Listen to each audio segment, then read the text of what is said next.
Ibu, dari ayat yang mulia ini banyak sekali pelajaran. Surat At-Taubah, surat yang ke-9, ayat yang ke-36. Tahun yang lalu saya ibu kasih PR. Ada kan PR tahun lalu? Ada PR enggak? Nah, saya tahu ini. Berarti minta dikasih PR ini. Nanti Bu Evi, jadi sebelum pulang nanti wajib hafal satu ayat dari At-Taubah. Yang enggak hafal nanti pulangnya terakhir. Ya, yang hafalnya lancar banget boleh pulang duluan. Nah, itu nanti kayaknya saya itu nanti. Astagfirullah. Ibu, perhatikan betul ayat ini. Sesungguhnya Allah memastikan ketentuan ini, kata ini adalah menyadarkan kepada kita perhitungan, ya.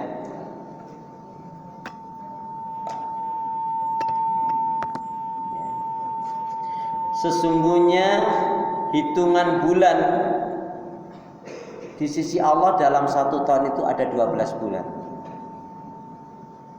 Berarti kalau diurut-urut, kesepakatan tanpa disadari, semua, Bu.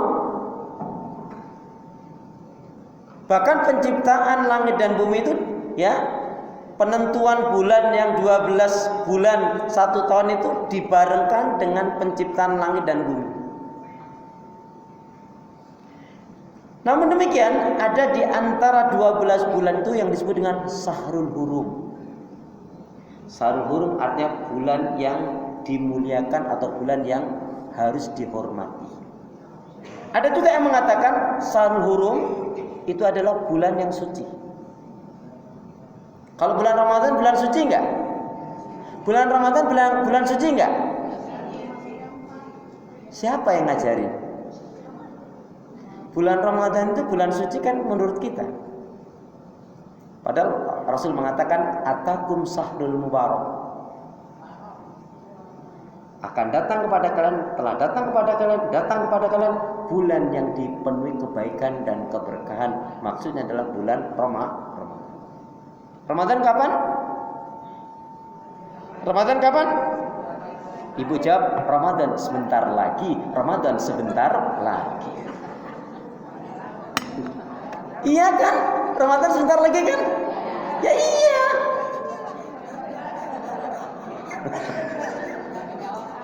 Astagfirullah. Ya Allah, ya Allah. Ramadan kapan?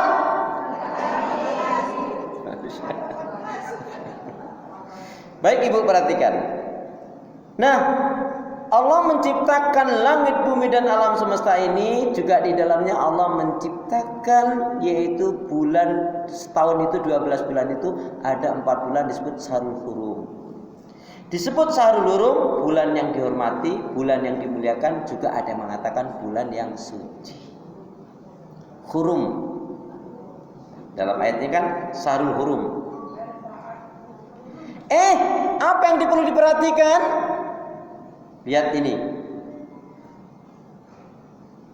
Dzalika dinul qayyim. Itulah agama din yang benar, yang lurus. Siapa yang dia beragama dengan ketentuan syariat Allah, selamatlah dia.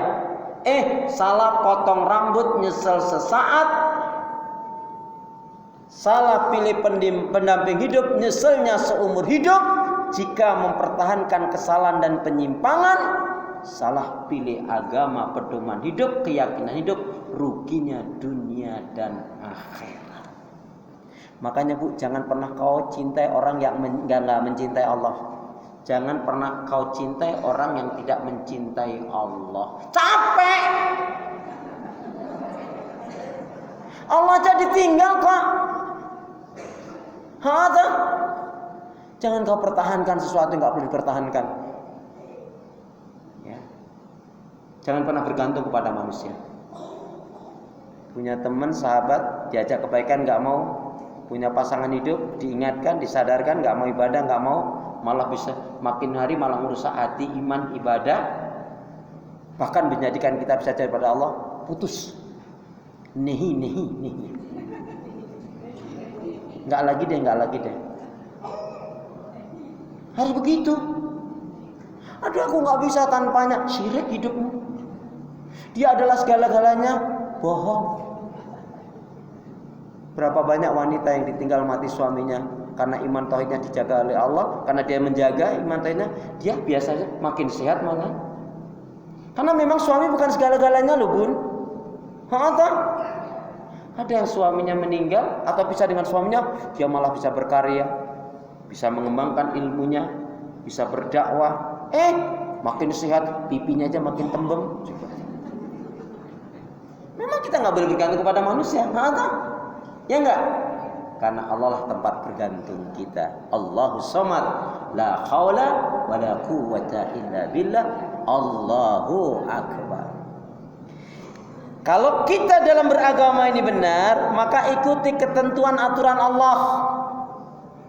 Apa, Bu? Salah satu ketentuan aturan Allah apa? Apa? Tolong sebutkan salah satu ketentuan aturan Allah. Apa salah satu ketentuan aturan Allah? Apa?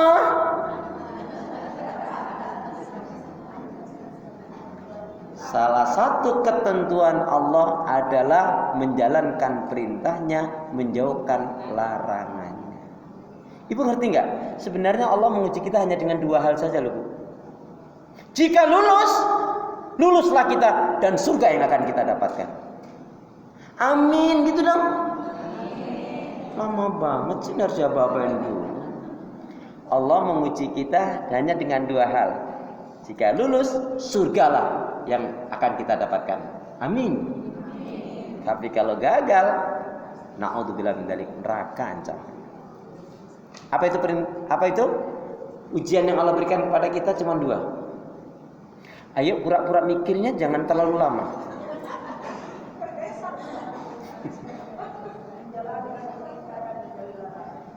Ujian yang Allah berikan kepada kita dua. Ujian. Ya. Kesenangan dan kesulitan. Ada lagi jawaban yang lain? Ya, kesenangan dan kesulitan, baik dan buruk, kaya dan miskin, sehat dan sakit. Jawabannya luar biasa, Mbak Isma, tapi mohon maaf bukan itu yang dimaksud. Jadi sebetulnya, Bu, Allah menguji kita hanya dengan dua hal, yaitu perintah dan larangan. Sejauh mana kita serius sungguh-sungguh menjalankan perintah Allah? Sejauh mana pula kita menjauhkan larangan Allah? Karena orang kalau perintah Allah, ya pilih-pilih, yang ringan dia kerjakan. Contoh, mengatakan cinta kepada Nabi, tapi masih ada loh, Bu, yang jarang sholat malam, sholat tahajud.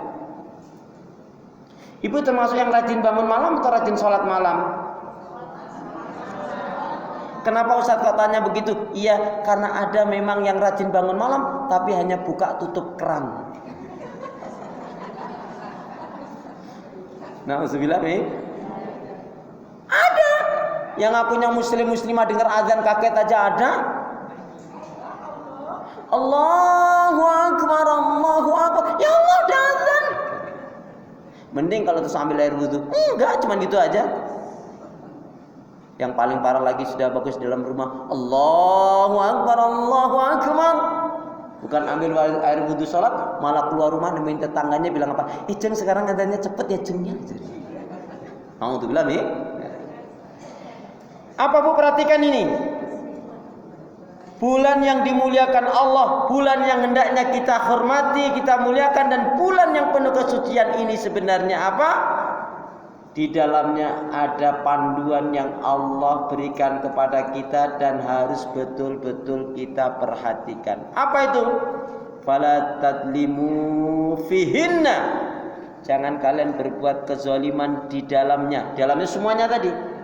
Nah, bulan yang disebut bulan hurum, bulan yang dimuliakan oleh Allah ini ada Dzulqa'dah, Dzulhijjah, Muharram, kemudian saat ini bulan Rajab. Di bulan Rajab kita berdoa apa? Selain kita berdoa, Allah barik lana fi Rajaban wa Sya'banan wa ballighna Ramadan. Di bulan Sya'ban ini Ibu doa apa? Doanya apa di bulan Rajab ini? Selain Allahumma barik lana fi Rajaban wa Sya'banan wa ballighna Ramadanan. Doanya apa di bulan Rajab ini? Doa bukan istighfar. Doanya apa?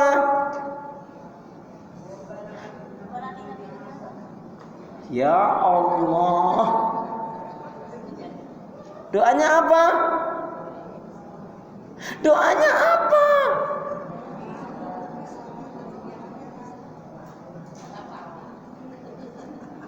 Bu, salah satu doa yang pendek.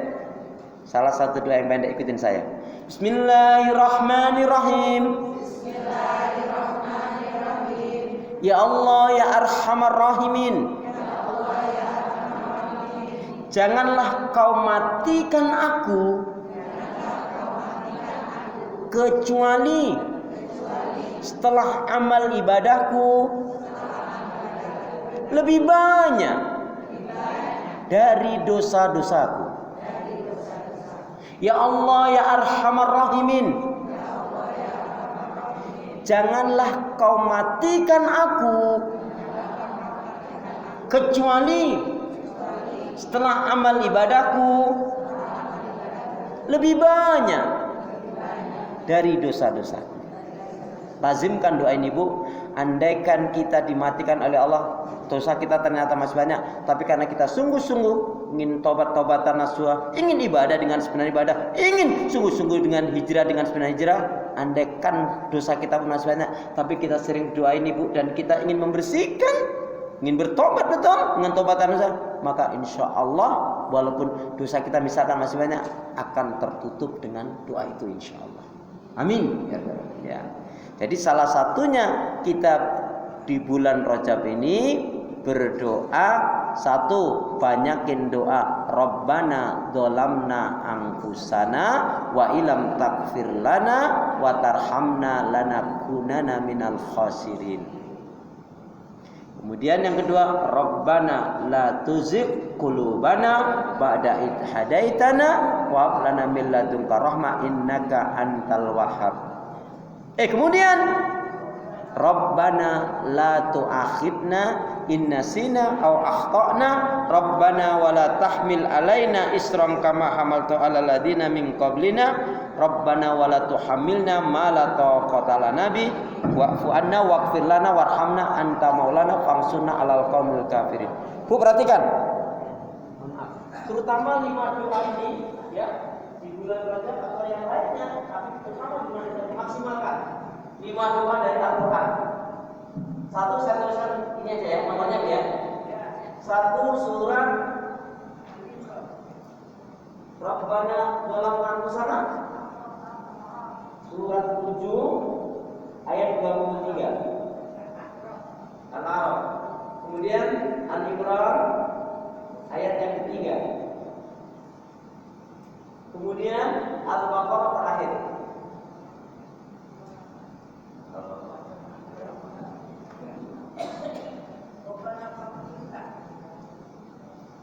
Rabbana la tu'akhidna.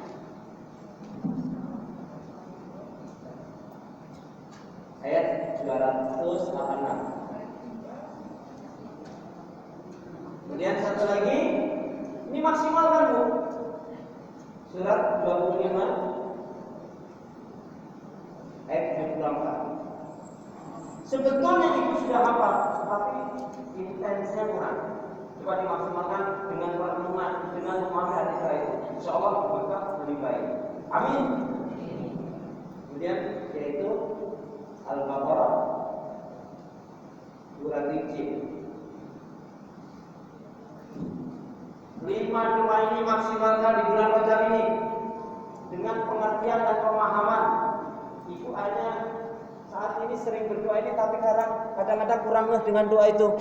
Satu contoh saya mau tanya, ketika ibu doa Rabbana la tuzigh qulubana ba'da idh hadaitana wa hab lana min ladunka rahmah innaka antal wahhab. Apa maksud artinya? Apa yang Ibu ketahui dari doa itu? Apa?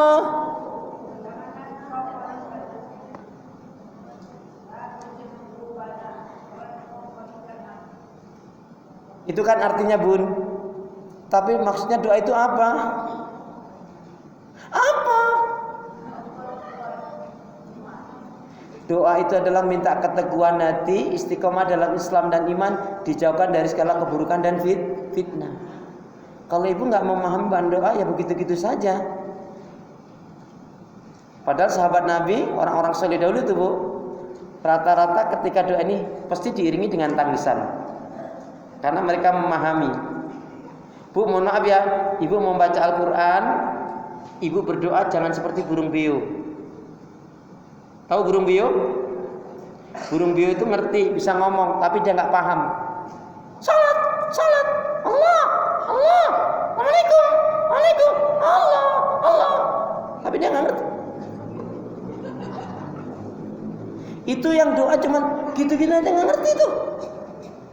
Makanya wajar kalau doa kita nggak dikabulkan atau belum dikabulkan, karena kita sendiri nggak ngeh dengan yang kita pinta. Apa? Baik ya. Tadi doa yang pendek tadi, ya Allah janganlah kau matikan aku kecuali setelah amal ibadahku lebih banyak dari dosa-dosa. Fala tatlimu fihinna. Artinya apa? Jangan sekali-kali kalian, ya. Ini Bu, yang pertama larangan yang utama dari surat At-Taubah ayat 36. Yang pertama, jangan berbuat kezaliman. Al-zulm. Kemudian tidak boleh berperang. Kemudian wa'lamu anallaha ma'al muttaqin.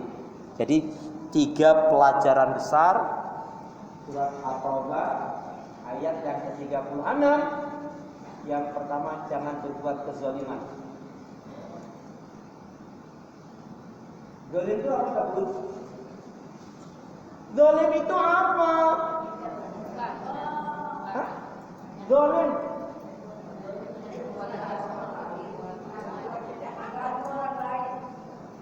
Zalim itu apa? Ini misalkan ada mantan raja, jahat banget, malsuin ini, malsuin itu, mitnah ini, mitnah itu zalim nggak? Ada nggak yang kayak gitu? Ada nggak yang nyanjung-nyanjung dia? Dia akan dikumpulkan tuh di neraka dengan orang yang berbuat zalim. Ngeri loh Bu ayatnya. Ini ayat ngeri sekali. Coba perhatikan. Terdapat dalam surat yang keberapa dan ayat yang keberapakah ayat yang akan dibacakan oleh Ustaz ini?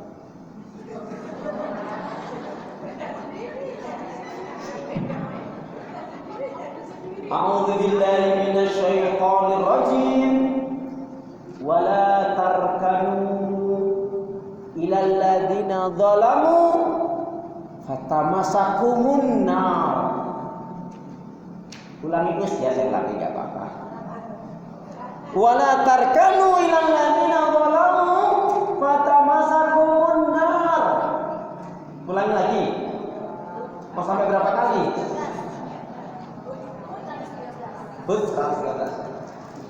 Jadi kita perhatikan, karena bulan Rajab termasuk bulan hurum, bulan yang suci, bulan yang dimuliakan oleh Allah, ya. Maka jangan sampai kita melakukan kezaliman. Al-zulm di sini apa? Al-zulm ini apa yang dimaksudkan tidak boleh kita lakukan? Al-zulm. Iya, maksudnya kezaliman ini apa? Yang tidak boleh kita lakukan, bukan berarti di bulan luar Rajab kita melakukan. Ini lebih-lebih. Kenapa? Karena kalau kita melakukan, dosanya menjadi berlipat. Demikian juga jika kita melakukan kebaikan, juga dilipatkan dan ada Allah. Jadi pelipatan kebaikan pahala bukan hanya di bulan Ramadan, tapi juga di bulan dosa juga dilipatkan. Contohnya, jangan dianggap ini kecil.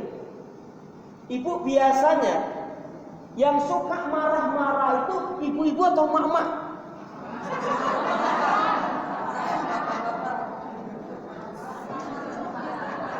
Bukan, malah bapak-bapak itu marah kan jawabnya. Bapak-bapak langsung astagfirullah. Oke, enggak adil ya. Ibu biasanya yang suka berdusta itu suami atau istri?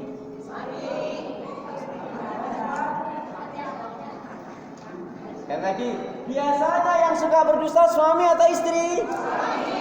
Apa-apa, kalau ibu bilang suami nggak apa-apa. Tapi masalahnya dulu nemunya di mana? Di pengkolan. Astagfirullahaladzim. Bu, jadi yang dimaksudkan larangan Allah yang hendaknya betul-betul kita perhatikan pertama al-zulm. Al-zulm itu yang pertama adalah maksudnya yaitu asyirku. Jadi ketika orang melakukan kesyirikan dan dia nggak bertobat, tidak. Nerakalah tempat penghuni. Jadi al-zulm ini adalah asyirku. Satu. Yang kedua, uququl walidain. Jadi yang pertama Allah ingatkan betul di bulan Hurum ini, pastikan jangan sampai melakukan kesyirikan. Dan di bulan yang lainnya, tapi ini Allah sadarkan kembali. Satu, jauhkan, hindarkan kesyirikan. Yang kedua, uququl walidain, durhaka sama ortu. Bu, saya pikir panjang begini, Bu. Ternyata kita sebagai orang tua, Bu. Ibu itu masih muda atau sudah tua sih? Saya yakin loh, ibu-ibu di sini pasti 30 tahun yang lalu mesti larinya kenceng-kenceng gitu. Ya, kalau sekarang ya kalau panas ya kepanasan. Kalau hujan? Kalau dingin? Masya Allah. Alhamdulillah udah sadar. Ibu jadi gini, Bu. Ternyata kita sebagai orang tua itu, Bu, setelah kita sadari dengan landasan iman ya, ternyata apa, Bu? Yang diinginkan oleh orang tua itu ternyata bukan anak yang kaya, anak yang pinter, anak yang bergelar, anak yang hebat dipandang manusia, pejabat, enggak. Ternyata yang kita inginkan di usia tua itu cuma satu, punya anak yang solih-solihah, anak yang berbakti, anak yang ngerti tentang kita, anak yang bisa memahami kita. Dan ketika kita meninggal, dialah yang mensolatkan kalau laki-laki, kalau perempuan dialah yang juga memandikan jenazah. Tapi berapa banyak ibunya rajin ngaji, anaknya nggak ngerti. Sampai-sampai ketika ibunya meninggal, untuk memandikan aja cari orang, ya kan, Bu? Padahal kan yang utama siapa? Anaknya. Meninggal, sibuk nyari yang memandikan, sedangkan yang memandikan lagi ke tamsid, Bu.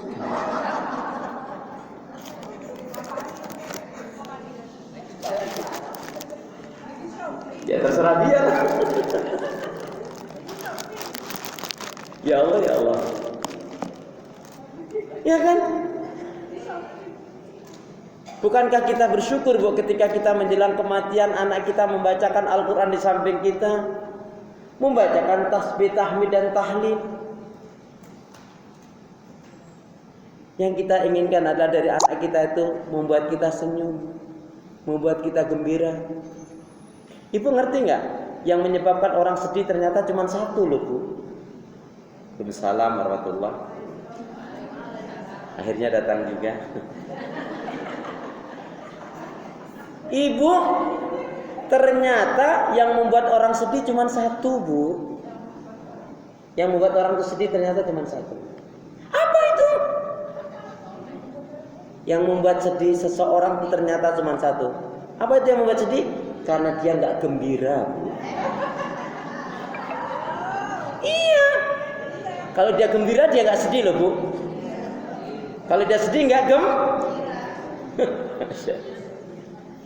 Perhatikan, jauhkan betul satu kesyirikan dan semua yang unsur menyebabkan syirik hindarkan. Dua, pastikan jangan sampai kita termasuk digolongkan uququl walidain, durhaka sama orang tua. Ibu masih ingat keterangan saya? Banyak para asatidz guru yang menjelaskan tentang uququl walidain ternyata ketika orang tua masih hidup. Tapi kedurhakaan anak setelah orang tuanya meninggal ini juga perlu diingatkan. Anak dikatakan durhaka dia uququl walidain, durhaka terhadap orang tuanya kalau ketika orang tuanya masih hidup dia sholat, rajin sholat. Begitu orang tuanya meninggal dia mengabaikan sholat, dia tergolong anak yang durhaka. Ada apa ada? Ada. Kok tahu? Tetangga ibu. Ketika orang tuanya masih ada, dia rukun, dia ampun kakak adik. Tapi begitu orang tuanya meninggal, ini putus silaturahim. Ada apa ada? Ini dia durhaka sama orang tua. Termasuk durhaka sama orang tua, dia berbohong atas nama orang tua. Contoh, anggap saja saya keponakan Bu Evi ya. Saya keponakan berarti tahu lah. Bu Evi, tante atau Bude, ini mama waktu sebelum meninggal bilang aku loh, nanti kalau apa-apa bilang aja sama Bu Evi, ya, untuk bantulah, terserah. Padahal orang tuanya nggak ngomong, berarti dia berdusta atas nama boleh durhaka. Waktu orang tuanya masih hidup rukun ampun, begitu orang tuanya meninggal rebutan warisan. Ada atau ada? Padahal warisannya nggak ada.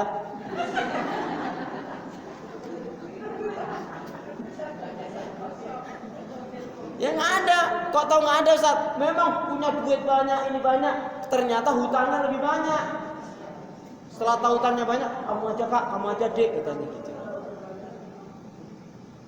Ya ini termasuk dalam Bu, makanya bakti sama orang tua itu tuh nggak ada putus walaupun orang tua sudah meninggal. Itulah yang dimaksudkan.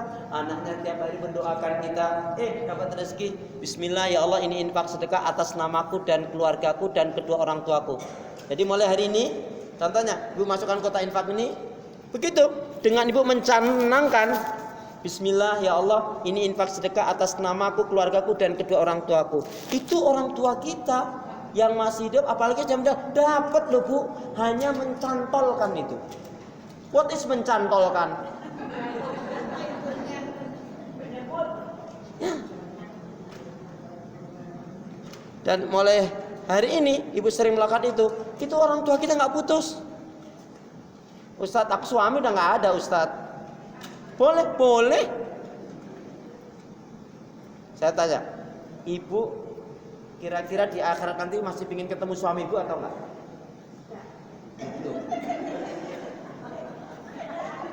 Ya sudah. Yang ketiga yang dimaksudkan adzulmu, kezaliman. Satu tadi kesyirikan, dua kewajiban, yang ketiga adalah hajati, yaitu nyakitin orang lain. Ya. Kezaliman itu menyakiti orang lain, bentuknya banyak sekali. Contoh, ingkar janji, mempersulit pembayaran hutang. Ada. Ibu-ibu rajin ngaji, tapi kalau hutang nggak bayar-bayar ada. Itu salah satu korbannya.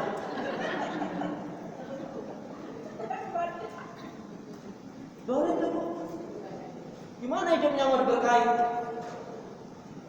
Walaupun mah baca Quran belum sampai nangis-nangis, tapi dia ingkar janji. Satu, kemudian dia mempersulit pembayaran hutang. Yang ketiga dia suka termasuk zalim ini adalah sering menceritakan orang lain. Pembukaan, gibah, gosip, makin digosok.